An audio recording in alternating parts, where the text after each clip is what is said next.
Welcome to the bold analysis. I want to start by asking you guys a question. When the Deputy President William Ruto then appointed Davis Chirchir as the Chief of Staff in the office of the Deputy President to replace the late Ken Osinde, do you think he envisioned that he was going to rise to the office of the presidency?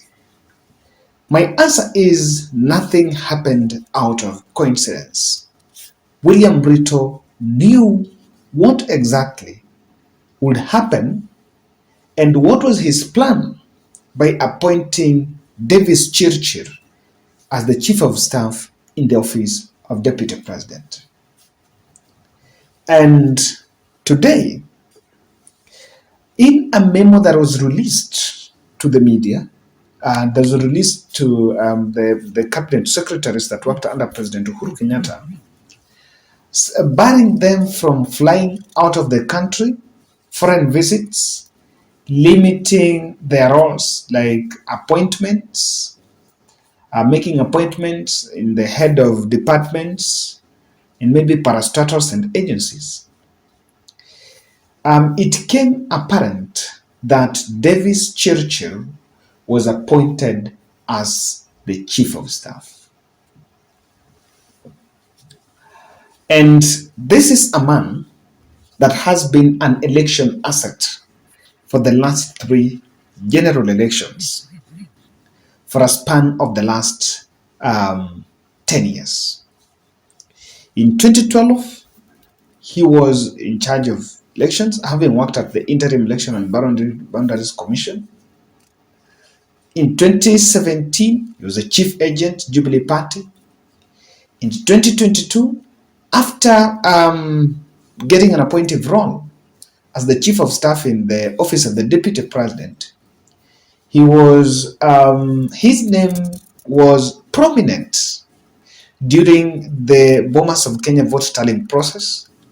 And at one point, Dennis Itumbi revealed that he was arrested by some policemen in Bomas and was squeezed for questioning on matters related to election rigging scheme. And when you speak about election rigging in this country, Raila Odinga's supporters will mention the next name as Davis Chirchir. But I am one person that I've believed that perhaps he's overrated. But again, I also don't want to underrate him. If underrating him is what maybe costed Azimio la Umoja. I looked one of my analysis by my good friend saying that Azimio la Umoja underrated people like Davis Chirchir.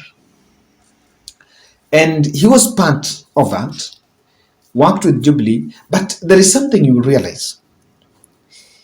Even after he was relieved of his cabinet roles in 2015, because he was appointed by President Uhuru Kenyatta as the cabinet secretary in charge of petroleum, energy and petroleum products.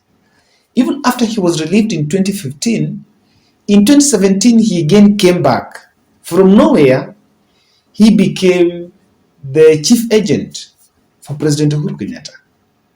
So again, he has been taken to Statehouse and president, and of course these are appointed positions. The positions that the president can appoint.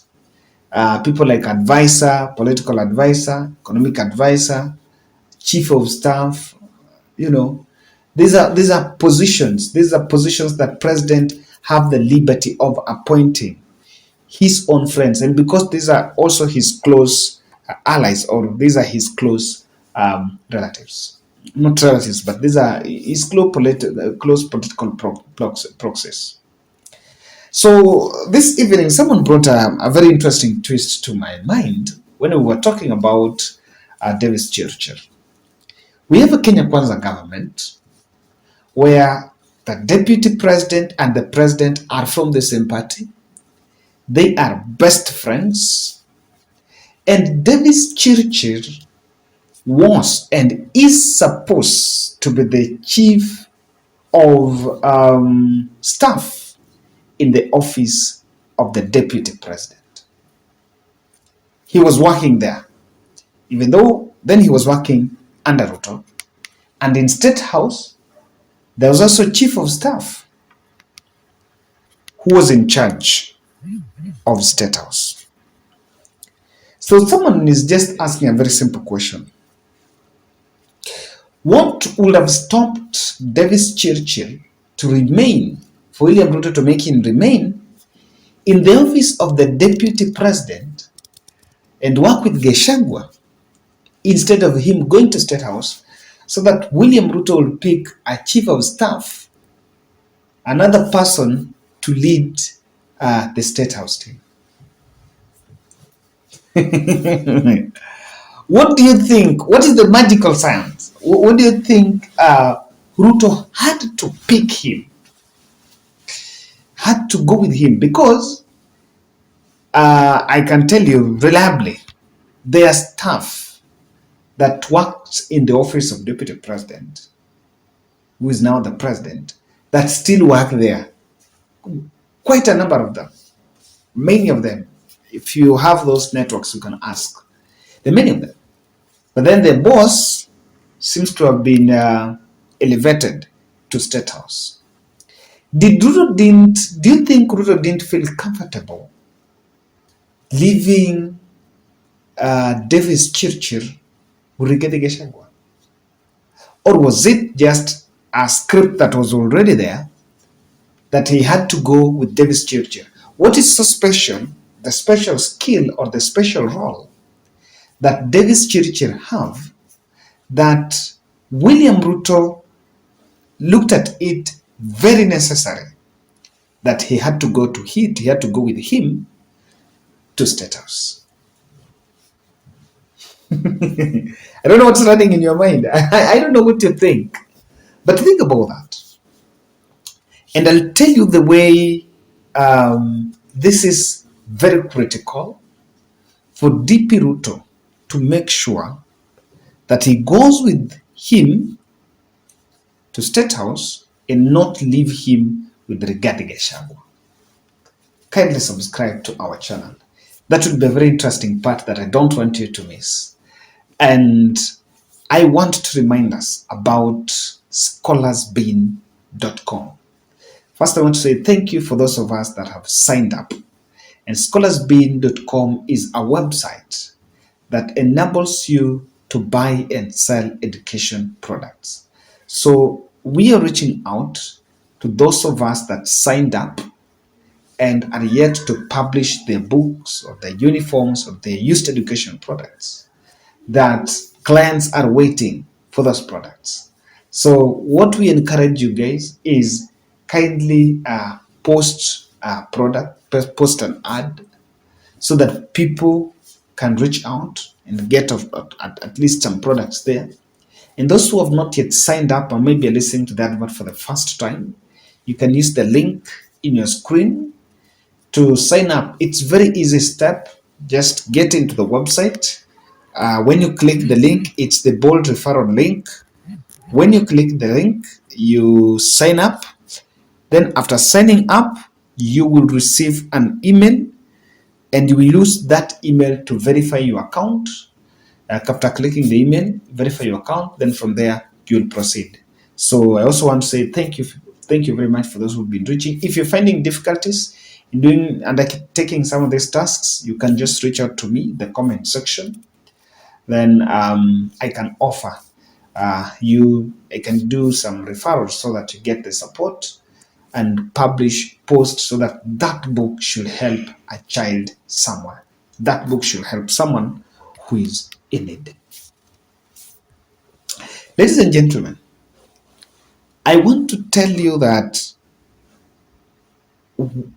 Davis Chirchir was not just simply a chief of staff in the office of the deputy president, but Davis Chirchir is William Ruto's key asset on 2027 election plan.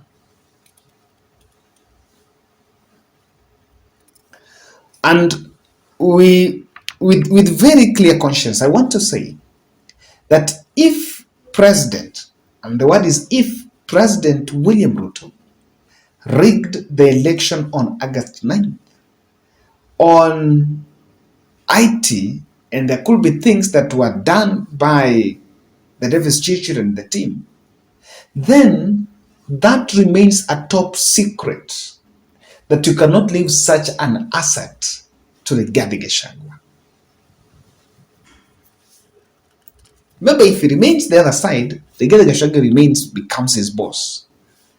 And so these are structures, or these are secrets, or these are skills, or these are strategies that should remain within the circles of power, that they can be utilized when need be, and could not be shared with other prospective candidates. And to me, sometimes you can see why Chirchir is a man that is being lucky all through. Gets, when they worked at the Interim Electoral and Boundaries Commission, there were some scandals there, the Chicken Gate. Somehow they found their way, they came back to cabinet. He didn't last long, went out in 2017, he was out in election. So you will see that during election period, he's always there. And because this is a man that understands the electoral process well, and in terms of what it takes to win an election, my good friend Nuru Okanga was telling me yesterday in Kayole that it doesn't take the popular vote, it takes the amount of money you have to win an election in Kenya. And there was that trivial exchange between a lie and the thing Dennis told me that this country, you don't need to make people line up to vote for you. You just need to find some serious hackers from foreign countries and do your business there. So do your business with them. So I am persuaded that Davis Chirchir is headed to Statehouse and not work with DP, because my position has been that because this is the same government, they're friends, there was nothing, there was no call for alarm, or rather there was no necessity to pick Chirchir, to take Chirchir from the office of the DP to the office of the president. But that, to me, I think he's going to play more strategic role on election plan. If there are reforms in the IBC, ICT sector or something, I think this is the man that is going to run the show fully on 2027 roadmap. I look at it. But another reason that you can also see is I think he's part of William Ruto's deep state. And Ruto is just simply trying to consolidate his deep state. That is Chirchir, that could be Farouk Kibet, that could be the Oscar Sudis, the Kipchumba Murkomen and the likes. So because they might have been, they could be people that are the people behind power of President William Ruto, that is an asset that you cannot leave to the Gachagua, because you don't know. They should be proximity. When you need them anytime, is the person that can coordinate, talk to them and consolidate your deep state very faster than when you now leave him on the other side. And remember, also remaining the other side could also be an avenue of him not working well with the Gachagua.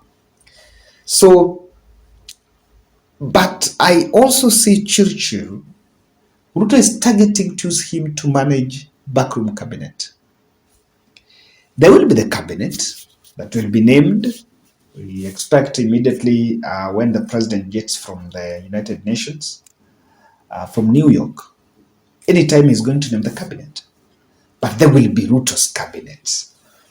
I don't be the deep state, but I say the backroom cabinet are cabinet positions with interests with dockets that directly serve the personal interests of the president. I can tell you, there are dockets that you realize that if the president is going to serve for 5 years or so, most of those dockets will be on people that are on president side. So that could be, and because of that, you need someone you have worked with for long, someone who is your friend and most trusted ally. That is Davis Chirchir. That is the personality of him. But that role also puts him in off the limelight a bit. Chief of staff is not mostly on, you will not see him. It's not like a CS where he's always going to parliament, find answer questions in parliament here and there. So he always find himself in media. But one thing I can tell you is this is a strategy again to just go make him take a low profile. And at the right time of elections 2027, you will see him back. Will be this country. And of course, that is my take why Ruto decided that he's going with him and not leaving him to work with Gachagua in the office of the deputy president.